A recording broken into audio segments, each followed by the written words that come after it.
mu mawulire ge tuyinawo bannayuganda nga beetegekera akalulu aka 2026 okulonda omukulembeze w'eggwanga n'ababaka ba paalamenti. Akakiiko k'ebyokulonda nga kakulemberwa Simon Byabakama Mujenyi kamaze okuba nga kalangirira ba chairpersons aba LC1 nabo bagenda kubanga balondebwa oluvannyuma lw'emyaka egiyiseewo ng'abantu bano tebabalonda. Jjukira emabegakawo twakuwa amawulire nti ba chairpersons bano ab'ebyalo oba LC1 chairpersons baali bakulondebwa mu mwaka gwa 2022 wamu n'obukiiko obw'abakyala gyali emyaka 2022 ne 2023. Kakati we twogerera ebbanga eryo lyonna eribadde liyitawo nga tebabalonda nga we bongezaayo. Simon Byabakama afuddeyo n'ategeeza nti ensonga lwaki tubadde nga twongezaayo okulonda kuno ekyamazima tubadde nga tetulina ssente ne tusalawo ba chairpersons bonna ababadde balina offices zino basigale nga be bakyazitwala mu maaso, basigale nga be ba chairpersons b'ebitundu ebyo oluvannyuma lw'okuba nti tetulina bulungi ssente zimala kubeera nga tulonda obululu obwo. Kakati we twogerera bano balangiridde era gwe munnayuganda mpuliriza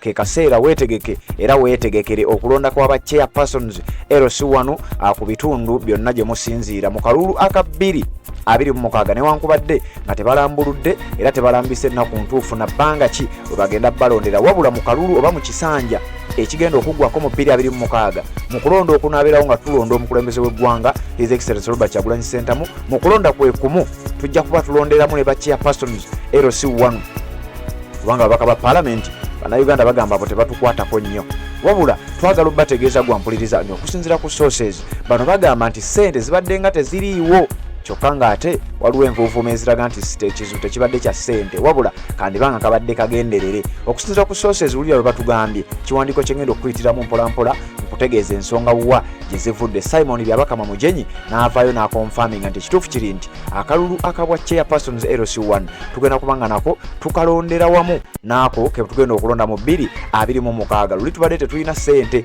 kyokka ng'ate babadde babwawula ne babulonda bokka. Kakati wuliriza.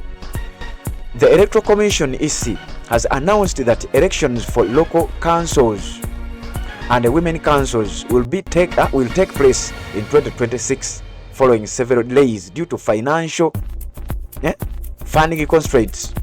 Nti akakiiko k'ebyokulonda akakulemberwa Simon Byabakama Mujenyi kalangiridde nti obukiiko obw'ebyalo LC1 councils n'obukiiko bw'abakyala women councils okulondebwa kwabwe kugenda kuba kugenda mu maaso mu mwaka gwa 2026 oluvannyuma lw'emirundi egiyiseewo nga twongezaayo olw'okubeera nti tubadde tetulina bulungi ssente zikozesebwa za kugula bikozesebwa. Wuliriza.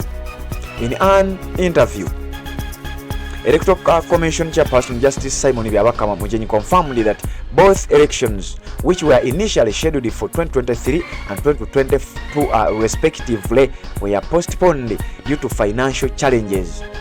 Nti akakasizza okulonda kw'obukiiko buno kwali kwakubeerawo mu myaka ebiri 2022 ne twongezaayo 2023 ne twongezaayo oluvannyuma lw'okuba nti tubadde tetulina bulungi ssente zimala.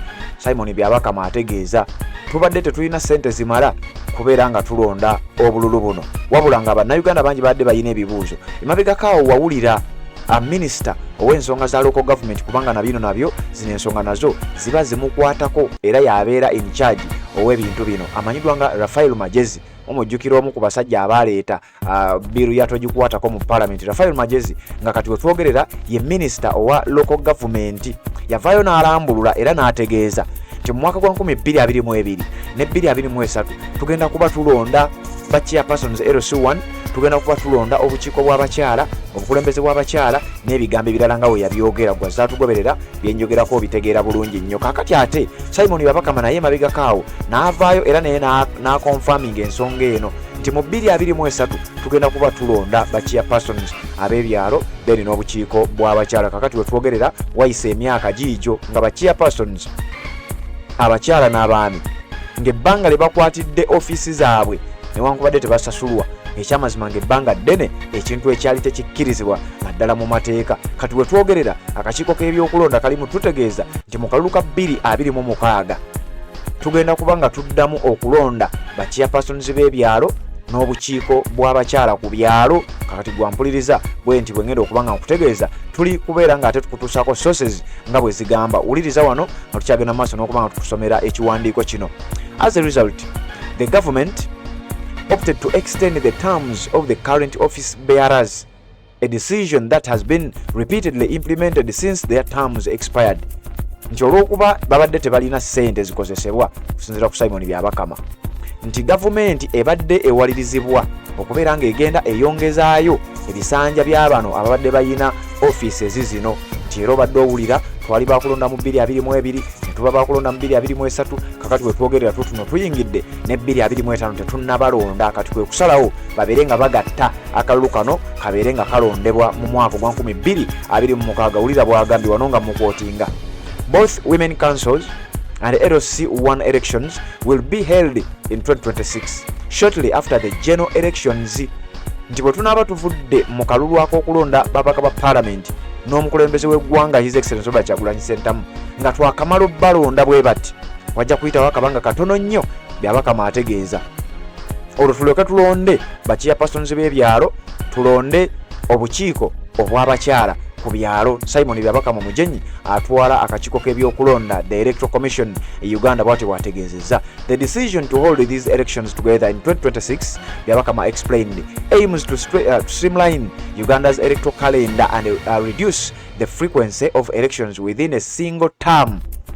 Nti ekigendererwa ky'okuteeka akalulu kano oba okukagatta tukalonde lumu mu mwaka gwa 2026, ekigendererwa ekikulu kulaba nga tufaanaganya oba nga twenkanyankanya ekisanja n'emyaka gye tulonderamu obululu bwonna, omuli ak'omukulembeze w'eggwanga His Excellency Robert Kyagulanyi Ssentamu, akabaka ba parliament ko na bano ba LC1 chairpersons n'abakyala obukiiko bwabwe. Titwagala tubeere nga tukendeeza ku mirundi gye tulonda mu mwaka ogumu bwe guti, kubanga bulijjo ogenda okuli ate jjukira waliyo n'ezibba elections, mulimu ababaka abagenda okufa, mulimu ababaka abagenda okulopebwa mu makooti bagibweyo.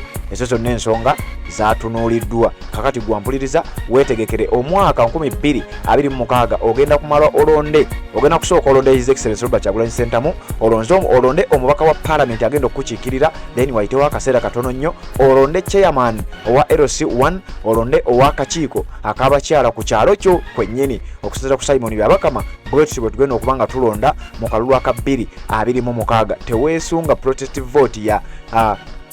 Teweesunga protest vote ya president yekka, teweesunga kalulu kakubeera ng'olonda mubaka wa parliament yekka, wabula n'omukulembeze w'ekyalo atandikirwako. Simon Byabakama Mujenyi ategeeza nti nako tugenda kubanga tukalonda. Tuwuliziganye mu updates eziddako. Red Zone TV kwoli bw'ota naba kubanga ofollowinga emikutu gyaffe gyonna, nja kukusaba kikole tubeere nga tutambula. Ku Facebook gye tuli Red Zone TV, ku TikTok gye tuli Red Zone TV, ate bwe tutyo ne ku YouTube bwe tutyo kwe tuli ku mukutu era ogwa Red Zone TV gy'otufunira, n'emikutu emirala gyonna nga gwe azatugoberera bw'omanyi. Tukyagenda maaso n'okubanga tukusakira. Waliwo amawulire genzija nago.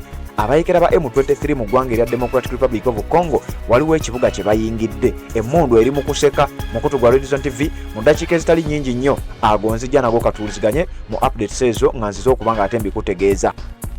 Assalamu alaikum wa rahmatullahi wa barakatuh. Amanya n'eddoboozi Aji Abudu, omusomi w'eddua. Nkola ku nsonga ez'enjawulo, emirimu nga gikutaganyeko, ebyenfuna byo nga bidobonkanye, ne oba oli bweru wa ggwanga nako jangu kusomere ku ddua. Okubeda nedda eddua zaabaawo, eddua zisomibwa, omuntu n'oterezebwa mu mbeera yonna ebadde ekwesibyeko akanyaga. Nina ekyoto kye nsobola okukumira wadde oli bweru wa ggwanga nga toli kumpi wano, n'ofuna omukisa ogwo nawe n'osomerwako ku ddua nga nkuteddeko n'akabaani.